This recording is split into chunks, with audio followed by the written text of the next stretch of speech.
He was the most guarded child in Seoul, surrounded by silent men in dark suits. Until the day he saw her face across a crowded market and broke into a run, leaving his security detail frozen behind him. When they finally caught up, he was clinging to a street vendor's apron, repeating one word he hadn't spoken in years: Mom. The boy was Min-jun, sole heir to the trillion-won Kim conglomerate. The woman was Jaya, working a market stall to survive. Their worlds were separated by wealth, power, and an ocean of distance. So why did this child, who had everything, risk everything to reach her? And what happened when the most powerful man in Seoul arrived to retrieve his son and saw the face he thought was lost forever? To understand the collision, you must first understand the separate orbits. Jaya's day began before sunrise at the wholesale market, her fingers numb from packing ice around fish. Her stall in the Insadong market was one of hundreds, a splash of color and steam in the cold. She sold hotteok, sweet pancakes, for 5,000 won each. It was honest work. It was survival. She had been alone for 6 years. Min-jun's world was made of bulletproof glass and silent corridors. The only child of Junho Kim, chairman of Kim Global, his life was a schedule managed down to the minute. Tutors at 8, language at 10, etiquette at noon. His security detail consisted of 4 former Special Forces operatives. Their job was not just to protect, but to isolate, to ensure the heir to a corporate empire experienced the public only through tinted windows. The boy had stopped speaking to his father 8 months earlier, not out of anger, but a quiet, profound withdrawal. Child psychologists were consulted, reports were generated. The consensus was grief, manifesting as selective mutism. His mother had died when he was 2. He had no memory of her face, only her absence, a shape cut out of the world. Which is why his behavior on that Tuesday was so thoroughly inexplicable. The motorcade was passing through Insadong en route to a piano lesson. Min-jun was in the middle car, drawing in a sketchbook. He looked up just once out the window, and he saw her. Jaya was laughing at something a regular customer said, her head thrown back, one hand on her hip. A simple, human moment. Min-jun dropped his pencil. He looked at the child lock on his door, then he looked at the 2 bodyguards in the seat across from him, both looking at their phones. And he did something he had never done before. He planned. He waited until the car slowed in traffic. He unbuckled his seatbelt silently. He reached over and pressed the automatic window button on the guard's door control panel. The window beside the guard rolled down. The guard looked up, confused. And in that second of confusion, Min-jun, small and fast, climbed over the seat and launched himself out the open window. He hit the pavement rolling. He was up and running before the first shout echoed from the car. He weaved through the crowd, a small boy in a perfect navy uniform, a streak of purpose. The guards erupted from the vehicle, but the dense market crowd swallowed them. They lost visual contact for 12 seconds. 12 seconds was all he needed. Jaya was counting change when she felt a small, solid weight collide with her legs. She looked down. A boy, breathing hard, his face pressed against her apron. He looked up at her. His eyes were wide, dark, and held a certainty that shattered the normal order of things. He didn't cry. He didn't ask for help. He simply wrapped his arms around her and said, clear as a bell, Ioma. The word hung in the air. The customers around her stall fell silent. Jaya froze. Her own heart did something complicated and painful. Baby, she said softly, kneeling, you're lost. Where's your mother? You, he said, with utter finality. Then the guards were there, 3 of them forming a tight, imposing circle around her stall. Their professionalism was brittle, cracked by panic. Young master, the lead guard said, his voice strained, you must come now. Min-jun shook his head, his grip on Jaya tightening. He buried his face in her shoulder. The guard reached for him. Jaya's instinct was faster. She turned, putting her body between the guard and the boy. Wait, she said. Her voice was calm, but it carried. You're scaring him. Who is he? Who are you? Before the guard could answer, a new silence swept through the market. It was the silence of recognition, of power arriving. At the far end of the aisle, the crowd was parting like a sea. A man was walking toward them, his stride long, his face a mask of controlled fury. Junho Kim, he was not running. He did not need to run. The world moved out of his way. He stopped 5 feet from the stall. His eyes went first to his son, clinging to a stranger. Then they lifted slowly to the stranger's face. And everything changed. The fury drained away, replaced by something far more profound: shock, disbelief. A raw, unguarded wound ripped open after years. The color left his face. He took one stumbling step backward, as if struck. He knew her, he knew the curve of her cheek, the specific dark brown of her eyes, the way she held herself even when afraid. But this was impossible. The woman he knew was gone. The woman he loved had vanished from a hospital in Busan 6 years ago, leaving behind a note and a void he could never fill. The official record said she was dead. He had mourned her. He had built a fortress of grief and power around that loss.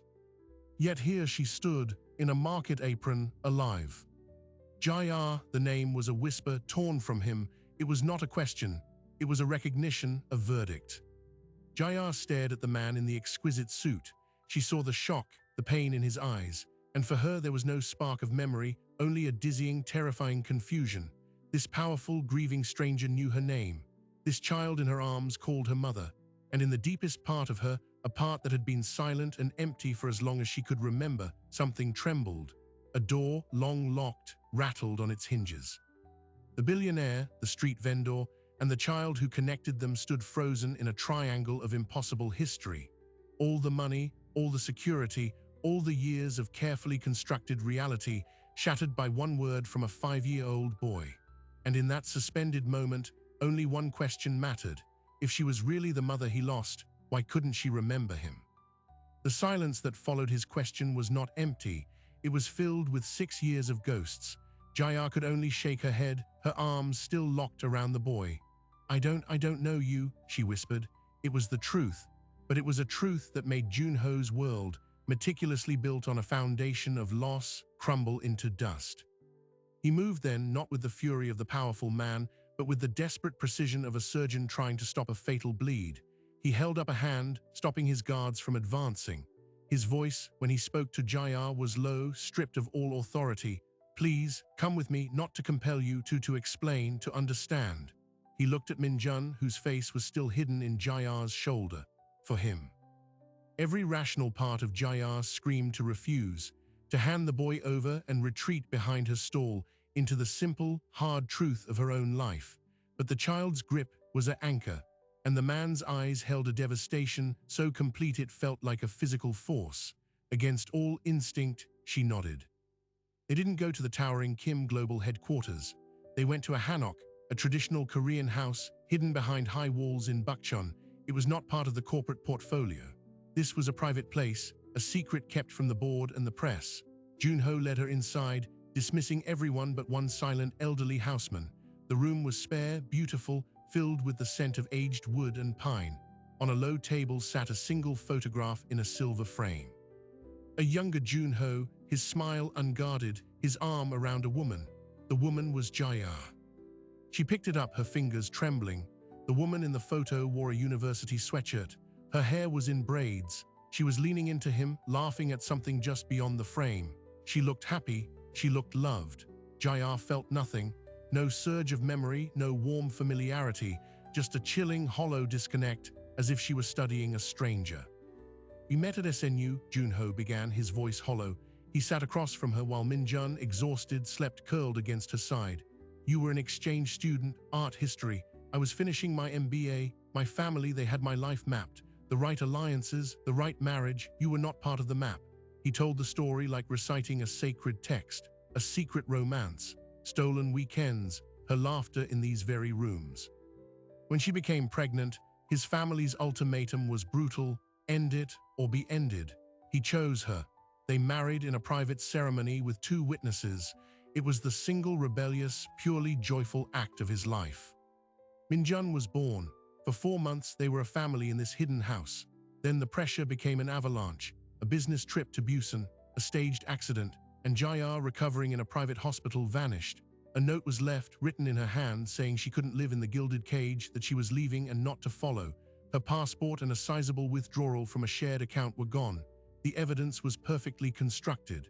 His family presented it to him with cold finality. The outsider had chosen money over the hardship of love. She had abandoned her child. "I searched," he said, his eyes on the sleeping boy. "For 2 years, I used every resource I had. Private investigators across Asia, Europe, nothing. The trail was too clean. My father told me to stop making a spectacle of my grief, that she had shown her true colors, that I had a son and an empire to secure. So I buried you. I built a tomb for you in my mind and tried to live next to it.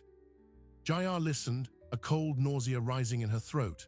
Her own history was a blank page before a certain date. She had woken up in a small clinic in Jeju Island 6 years ago. She had no identification, no memory. A doctor, kind but wary, told her she'd been found on a beach, confused and injured. She had money in a bag, but no name. She took the name Jayar from a character in a book she was reading in the clinic's waiting room. She built a life from fragments, always feeling like a ghost in her own skin. The market stall came later, a skill she somehow knew, how to cook, how to balance flavors, that felt like a muscle memory from a life she couldn't recall. The note she forced out, the withdrawal, I didn't do that. I know, he said, and the words were filled with a lifetime of regret.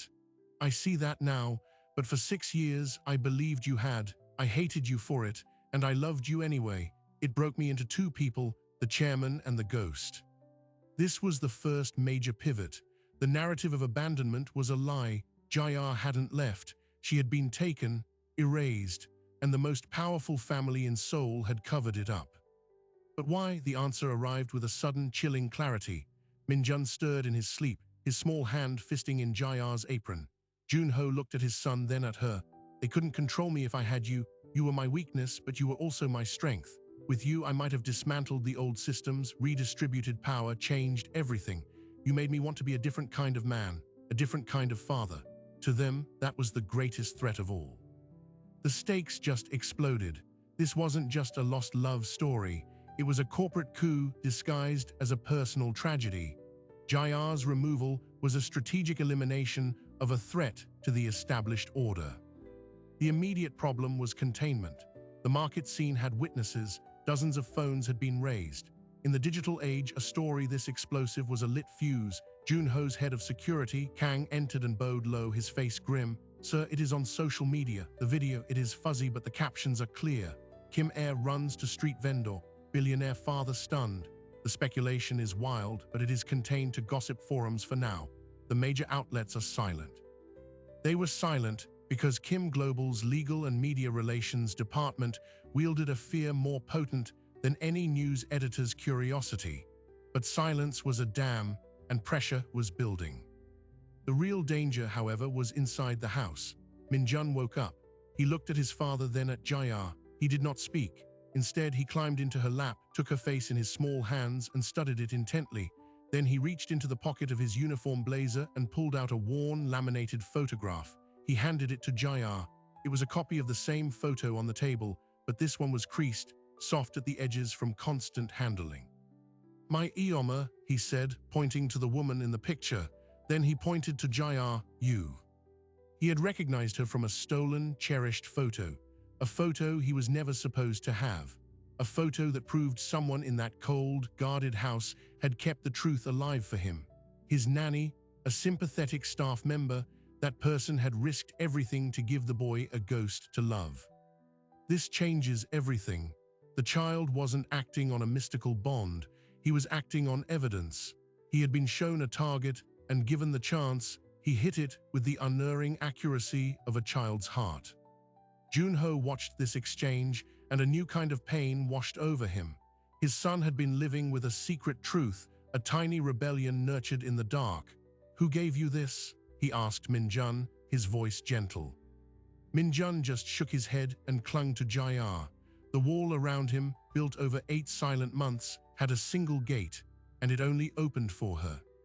The tension in the secluded hanok was a living thing, but outside, the machinery of the Kim family was grinding into motion. Junho's private phone, which had been switched off, began buzzing with muted ferocity. He looked at the screen, not his father, not the board, his mother. He excused himself and took the call in the garden. Jayar, holding Minjun, could hear only the low, tense murmur of his voice through the paper-thin walls. It rose once, sharp and clear. No, that is not an option. When he returned, his face was pale, the controlled mask back in place, but his eyes were stormy. They know, he said simply. My parents, they've seen the video. They are concerned. They wish to meet, to discuss the situation. Discuss, Jayar echoed, the word dripping with danger. To assess the liability, to manage the narrative. He knelt before her, a shocking gesture of humility from a man of his stature.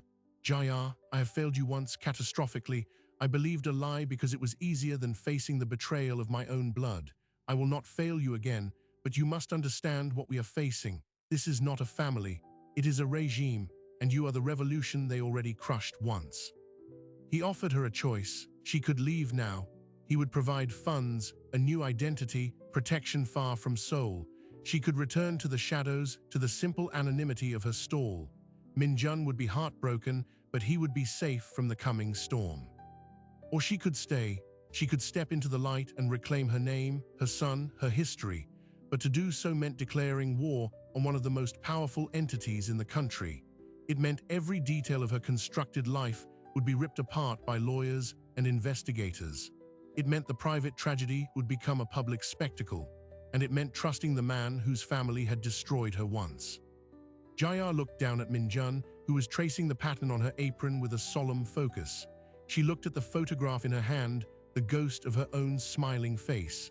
The hole inside her, the one she had lived with for 6 years, had a shape now. It was this child, it was this man, it was this stolen life. Before she could answer, Kang reappeared, his demeanor more urgent. Sir, a car has arrived at the outer gate. It is your mother's car. She is not waiting for an invitation. The gilded cage wasn't just a memory. It was here, right outside the door, and it had come to collect what it considered its wayward property. The first battle of the war was not in a boardroom or a courtroom. It was in the quiet garden of a safe house that was no longer safe. And Jayar was about to come face to face with the architect of her oblivion. The woman who entered the room was not a grandmother coming to dote on a child. She was a CEO assessing a hostile takeover. Madam Kim, Junho's mother, moved with a glacial elegance that made the air feel colder. Her eyes swept over Jayar, not with recognition, but with an appraiser's cold calculus. She saw a problem to be solved, a stain to be removed. Junho, she said, her voice a calibrated instrument. You've caused quite a stir, bringing a stranger into your father's private house after the day's spectacle. She finally let her gaze rest on Jayar. And you must be the young woman from the market. My son has always had a soft heart for charity cases. I trust he has compensated you for your distress. Jayar felt the insult like a physical slap, but it also ignited a spark. This woman's disdain was a weapon, but it was familiar. A deep, visceral anger rose in her, not from memory, but from instinct.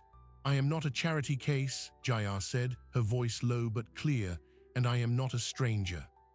Madam Kim's smile was thin and brittle.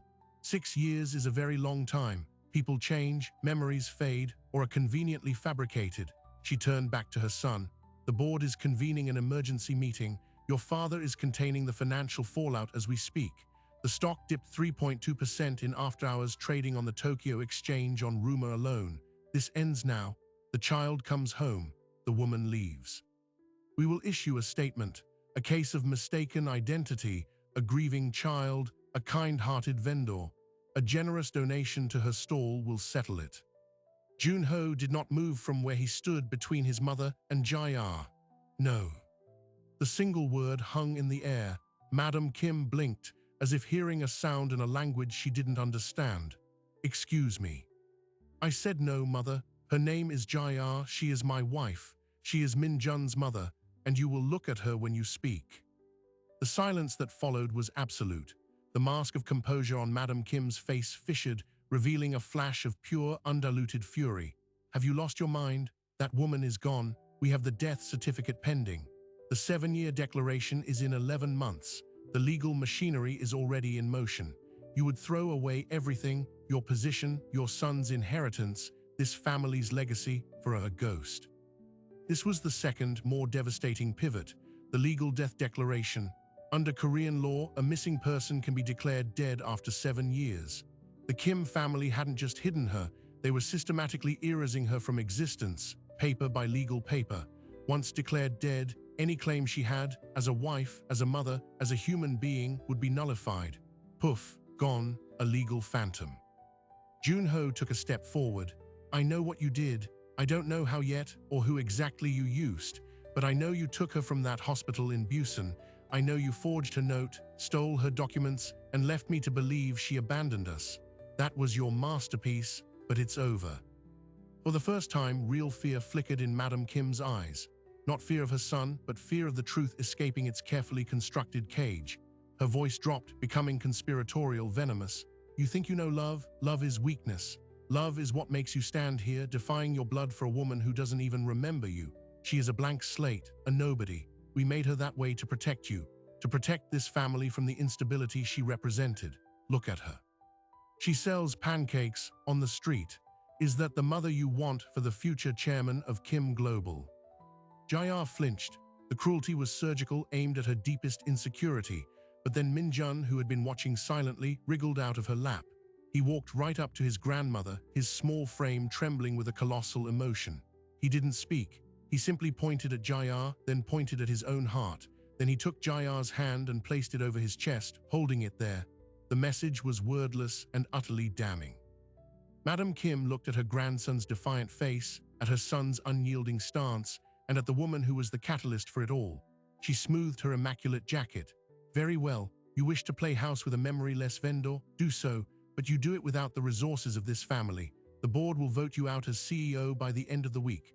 Your access to the trust funds is already frozen. And as for the boy," her eyes gleamed.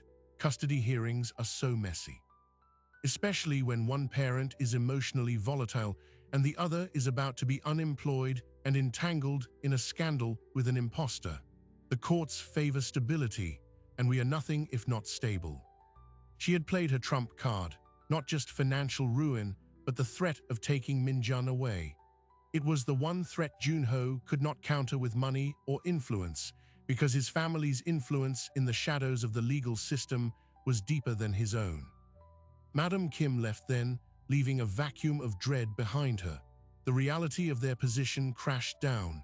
Junho was not just a billionaire defying his family, he was a man about to be stripped of every tool he had to protect them. The next 48 hours were a blur of quiet crisis. Junho worked the phone from the Hanok, his voice growing tighter with each call. Allies on the board were suddenly unavailable. Lawyers were hesitant. The freeze on assets was real and comprehensive. They were living on the cash Kang had in a safe, a finite sum. And then the media dam broke. It wasn't a gossip forum leak this time. It was a polished, devastating feature on the front page of a major financial daily. The headline was masterful in its poison. "Kim Air's emotional public episode raises governance concerns." The article questioned Junho's stability, alluded to a troubled history with his deceased wife, and painted Jae-ah as an unknown foreigner who had inserted herself into a vulnerable family moment. It cited anonymous sources close to the Kim family expressing concern for Min-jun's well-being. The narrative was set. Jae-ah was a predator and Junho was her unhinged mark. This was the wait, it gets worse moment. The battle was no longer private. It was being fought in the court of public opinion, and the Kim family had the chief justices in their pocket. Jae-ah watched the news cycle churn, feeling the walls close in. She suggested leaving again for Min-jun's sake. Junho refused. "Running is what they expect. It proves their narrative. We stay, we fight, but we need proof, not of who you are to me, but of what they did to you." The proof, they realized, was in Jeju, in the clinic where she woke up. They needed the doctor, the records, anything that could prove she was brought there under duress, not as a willing absconder. Kang was dispatched. It was a risk. If the family was monitoring them, a trip to Jeju would signal their strategy. They had one shot. While Kang was gone, a different kind of breakthrough occurred. It was triggered by something simple: rain. A sudden spring downpour battered the Hanok's roof, a sound so violent and familiar it made Jae-ah dizzy. She sat bolt upright in the middle of the night, a fragment of memory assaulting her senses, not an image but a feeling, the smell of wet earth and pine, the sound of rain on a tile roof, and a voice, Junho's voice, younger, laughing. "I told you we should have gone back, now we're stuck." And her own voice, laughing back, "I'm not stuck, I'm exactly where I want to be." It was a memory, small but real, a crack in the blank wall. She told Junho the next morning. He listened, and his eyes grew bright with a painful hope. "The cabin," he whispered, In Gangwon-do, we got caught in the rain. We stayed for 2 days. He brought out an old phone, a relic from 6 years ago, and scrolled through a password-protected album. There were pictures, them at the cabin, them in this hanok with a baby Minjun, Jae-ah painting at an easel. The memories were there, trapped in digital amber, waiting for her. She pored over the photos, not just looking but feeling. The emotion in the images began to bleed through the numbness. A sense of belonging, a sense of home. It didn't bring back a flood of memories, but it planted a flag in the empty territory of her mind. This was real. She was real. Kang returned from Jeju, his expression grim. The clinic was gone, converted into a convenience store 2 years prior. The doctor had retired and moved to the Philippines. The trail was cold, but he had done some digging. He placed a single sheet of paper on the table. It was a record from a private marine charter company in Busan, dated 6 years ago. A boat was hired for a medical transfer from a private pier to Jeju on the night Jae-ah disappeared. The client was listed under a shell corporation. One Kang had traced through a labyrinth of paperwork to a holding company owned by Madam Kim's brother. It was a thread, a tiny, fragile thread, but it was physical evidence that contradicted the story of Jae-ah's voluntary disappearance. They had a choice. They could use this thread to try and pull the entire tapestry of lies apart through slow, careful legal channels, while Junho was being destroyed in the press and the boardroom. Or they could do something radical. Junho looked at Jae-ah, at Minjun sleeping with his head in her lap. They control the narrative because they own the megaphone, he said. What if we took it from them? He proposed a live, primetime interview, not a press conference, but a raw, unfiltered conversation with one of the country's most respected news anchors, known for her integrity. He would go not as the chairman of Kim Global, but as Junho, a father and a husband. He would present the photo, the boat record, the story. He would introduce Jae-ah and Minjun to the nation. He would call his family's bluff in the most public way imaginable. The risk was catastrophic. If the public saw them as liars or opportunists, it would be the end. They would be torn apart. But if the public saw the truth, a stolen family, a manipulated man, a child's love, the pressure would shift. The Kim family's power relied on shadows and whispers. This would turn on every light in the house. Jae-ah was terrified. The thought of millions of eyes on her, judging her, was paralyzing, but she looked at Minjun, who had fought his way through a wall of bodyguards to find her. She looked at Junho, willing to burn his world down for a second chance. She thought of the empty years, the ghost life. She took a deep, shuddering breath. She reached for Junho's hand and for Minjun's small one and linked them together with her own. "Okay," she said, "let's tell our story." The interview was not held in a sterile studio. At Junho's insistence, it took place in the hanok's main room with its lived-in warmth and the ghost of their past. Jae-ah wore a simple sweater, not the designer clothes a stylist had offered. Minjun sat between them, holding both their hands. They were not presenting a case. They were presenting a family, broken and trying to mend. The anchor, a woman named Park Soo-jin, asked her first question gently. "Mr. Kim, the public knows you as the chairman. Who are you in this room tonight?" Junho took a breath, his eyes on Minjun. "I am a man who failed the two people who mattered most. I believed a lie because the truth was too terrible to face. I am here to correct that failure." What followed was 70 minutes of raw, unvarnished truth. Junho laid out the timeline of their meeting, their secret marriage, Minjun's birth. He spoke of the pressure, the ultimatums. Then he described Jae-ah's disappearance, the forged note, the staged evidence. He held up the boat charter record Kang had found. "This is not the paper trail of a woman leaving her family. This is the paper trail of a kidnapping." Then it was Jae-ah's turn. She spoke of waking up with no name, of the hollow years, of building a life on a foundation of sand. She described the market stall, the simple joy of it, but also the loneliness that had no shape. Then she described the moment Minjun crashed into her. "He didn't see a street vendor. He saw his mother. He remembered me when I could not remember myself." The most powerful moment was unscripted. Minjun, who had been quiet, looked into the camera. He held up his creased photo. "This is my Ioma," he said, his voice small but clear. "I looked every day, and then I found her." He turned and put his arms around Jae-ah's neck. The gesture was so natural, so full of uncomplicated love, that the anchor was visibly moved. Junho saved his most damning statement for last. He looked directly into the lens, his voice dropping to a deadly calm. The people who did this are my own parents. They orchestrated the disappearance of my wife, the mother of their grandchild, to maintain control. They have spent 6 years gaslighting me and manipulating the legal system to erase her. I am no longer the chairman of Kim Global. As of this morning, the board, at my father's direction, voted me out. I am telling you this because I have nothing left they can take from me except the truth, and that I will not give them. The effect was instantaneous and volcanic. The interview was not just watched, it was consumed, dissected, and believed. The public narrative flipped overnight. The story was no longer about a billionaire's scandal, it was a modern-day fairy tale poisoned by corporate greed. #Justice for Jaya began trending globally. Donations flooded into a legal fund set up by viewer demand. Former employees of Kim Global began speaking anonymously to reporters about the family's ruthless internal culture. The Kim family's fortress of influence developed cracks under the weight of public outrage. Major partners expressed deep concern. The stock plummeted, not on rumor, but on confirmed governance horror. The board's vote to oust Junho was now seen not as a stabilizing move, but as a continuation of the crime. Legal pressure followed the social tsunami. The National Police Agency, sensitive to the public mood, announced a formal reinvestigation into Jaya's disappearance based on the new evidence presented. It was a polite way of saying the boat charter record had just become a very hot piece of evidence. Inside the Kim estate, the regime was fracturing. Junho's father, the patriarch, was faced with an impossible choice: continue to back his wife's catastrophic operation and watch the empire burn, or sacrifice her to save the corporate structure. He chose the empire.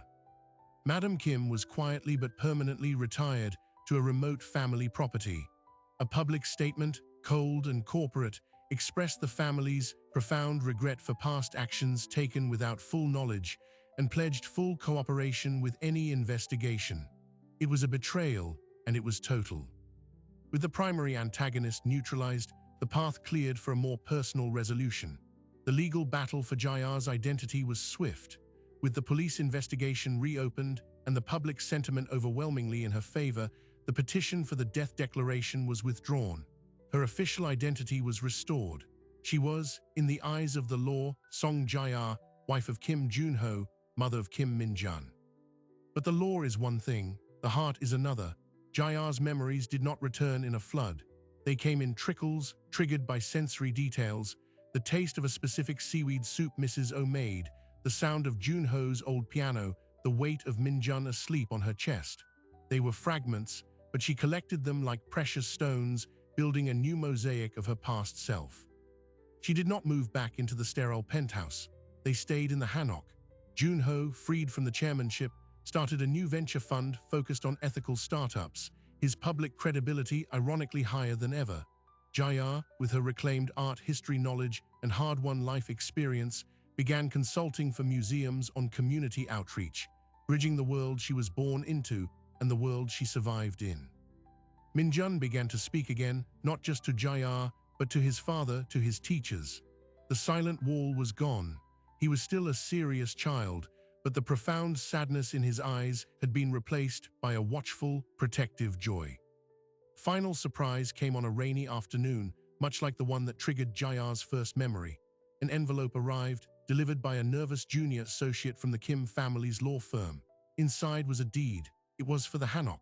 The ownership had been transferred from the family holding company to Song Jaya. Included was a short, handwritten note on elegant stationery. It was from Madam Kim. It contained no apology. It read only, "A house should belong to the person who makes it a home." But it was not forgiveness. It was a statement of fact. And perhaps, in the language of that family, it was the closest thing to surrender they would ever offer. The story that began with a runaway heir and a shocked billionaire ends not in a palace, but in a warm, lived-in house filled with the noise of a family figuring it out. Jaya's market stall still operates, now managed by a collective of single mothers she helped fund. Min-jun visits every Saturday, insisting on learning to make the hotteok himself. Junho is often there too, out of place, but utterly content, doing the dishes in the tiny back sink. They won not by conquering the gilded cage, but by choosing to live outside of it entirely. The most powerful weapon against the edifice of control was not a bigger empire, but a simpler truth, a child's love, a man's repentance, and a woman's courageous choice to reclaim her name. The lost were found, the silence spoke, and the empty spaces in 3 hearts were finally filled. So what is the true currency of this story? It is not the billions lost or regained. It is the unquantifiable value of a single, persistent memory, a child's cherished photo, a scent of rain, a feeling of home that refused to be erased by any amount of money or power. The tale of Jaya, Junho, and Minjun forces us to ask a difficult question. How many of us are living in stories written for us by others? Stories about who we are, what we deserve, where we belong? And how much courage does it take to tear that script apart and write your own truth, even when every force around you says it's impossible? Their victory was not a return to a fairy tale past. It was the hard, beautiful work of building a new present. It proves that the most formidable empire is not made of steel and stock tickers, but of the bonds we choose to honor and the identities we choose to reclaim. Sometimes, the bravest act is not a grand battle, but a simple choice to stay, to remember, and to be. This was never just a story about a runaway heir. It is a story about the magnetic pull of belonging and the devastating cost of trying to engineer a human heart.